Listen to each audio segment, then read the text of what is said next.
The arena's crystalline walls hummed with anticipation as representatives from 47 species gathered to witness what the Galactic Council had deemed humanity's final test.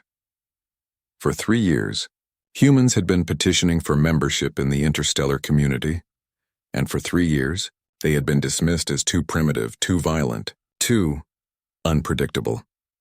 Commander Vextar of the Krillian Empire adjusted his ceremonial armor plates, each one forged from the bones of conquered worlds. Standing nearly 12 feet tall with arms that could crush starship hulls, he had never lost a challenge combat in his 2-century career. His species had evolved on a planet where gravity was 3 times Earth standard, where the weakest predators could shatter diamonds with their claws. "The human representative will now enter," announced the Council's herald, a floating jellyfish-like creature whose translated words echoed through the arena's atmosphere processors. The massive doors groaned open, and the assembled aliens leaned forward in their various seating arrangements, expecting to see humanity's greatest warrior. Perhaps one of their legendary Special Forces operatives, or maybe a genetically enhanced super soldier from their increasingly sophisticated military programs. Instead, a middle-aged man in worn denim overalls shuffled into the arena, a piece of wheat straw hanging from his weathered lips. He stood perhaps 6 feet tall, unremarkable by most galactic standards, with calloused hands and sun-beaten skin that spoke of decades working under an open sky. His gray hair stuck out from under a faded baseball cap that read, "Iowa State Fair 2387. The arena fell silent except for the gentle hum of life support systems. "I am Thomas Henderson," the human said simply, his voice carrying clearly through the arena's acoustics. "I grow corn." Murmurs of confusion rippled through the assembled delegates. The Zephyrian ambassador's throat sacs inflated with what might have been laughter. The silicon-based crystarchs clinked together in their mineral equivalent of whispered conversation. Vextar's compound eyes narrowed. "The council mocks me with this jest. Where is your champion, human?" Tom scratched his beard and glanced around the arena with mild interest, as if he were examining a new piece of farm equipment. "Well, I reckon that'd be me, though I gotta say this is quite a bit fancier than the county fair wrestling booth." "You?" Vextar's mandibles clicked in disbelief. "You are a food producer, a tender of plants. The council expects this frail creature to face the bone crusher of Krill in single combat." "Food producer, that's right." Tom nodded approvingly. "Been at it about 40 years now.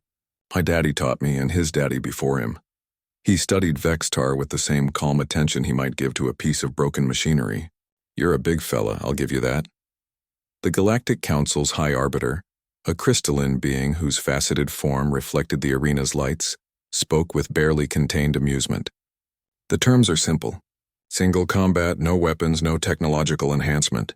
Victory by submission, incapacitation, or termination." Vextar's battle roar shook dust from the arena's upper reaches. He charged forward, 4 massive arms spread wide, claws extended, moving faster than something his size had any right to. The gathered aliens held their breath, or whatever equivalent their biology required. Tom Henderson sidestepped. Not a dramatic leap or a combat roll, just a simple, economical step to the left, the kind a man might make to avoid a charging bull that had gotten loose from the neighbor's pasture. Vextar's momentum carried him past the farmer, and Tom's right hand, still holding that piece of wheat straw, shot out and grabbed the alien's rear left ankle. In one smooth motion, perfected by decades of wrestling ornery livestock, Tom planted his feet, pivoted his hips, and used Vextar's own charging momentum to swing the 12-foot alien champion in a wide arc. The impact when Vextar hit the arena floor registered on seismic equipment 3 levels down. Tom dusted off his hands and readjusted his cap. "Momentum's a funny thing," he said conversationally to the stunned arena. "Bigger they are, more they got working against them when they're off balance." Vextar groaned, his 4 arms sprawled at unnatural angles.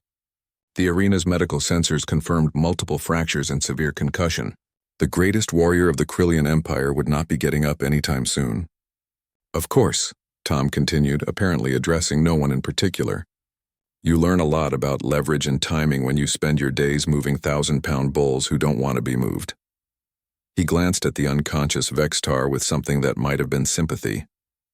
Poor fella probably never had to deal with anything that fought back smart instead of just hard. The silence in the arena was deafening. Finally, the High Arbiter's voice cut through the quiet. The human has achieved victory. By the ancient laws of challenge combat, humanity's petition for Galactic Council membership must be reconsidered. Tom nodded politely. Much obliged. Now, if you don't mind, I gotta get back. It's corn season and those fields won't tend themselves. He paused, looking back at the still stunned assembly. Though I appreciate the invitation, haven't had this much excitement since the tornado of '84. As Tom Henderson walked out of the arena, the same unhurried pace that had brought him in, delegates throughout the chamber began accessing their databases on human agricultural practices, human physical capabilities, and most importantly, human tactical thinking. They were beginning to understand that a species which could survive and thrive on a planet where they weren't the strongest, fastest, or most naturally armed might have developed something far more dangerous than claws or armor plates. They had developed the ability to think 3 steps ahead and use the universe itself as a weapon. The Galactic Council approved humanity's membership application unanimously 3 days later. After all, who wanted to be on the wrong side of a species that could turn their enemy's strength against them with nothing more than good timing and a firm grip? Back in Iowa, Tom Henderson never knew about the unanimous vote. He was too busy bringing in the harvest. And somewhere in the galaxy the word spread. Humans were not to be underestimated. Ever. Because sometimes the most dangerous opponent is the one who doesn't look dangerous at all.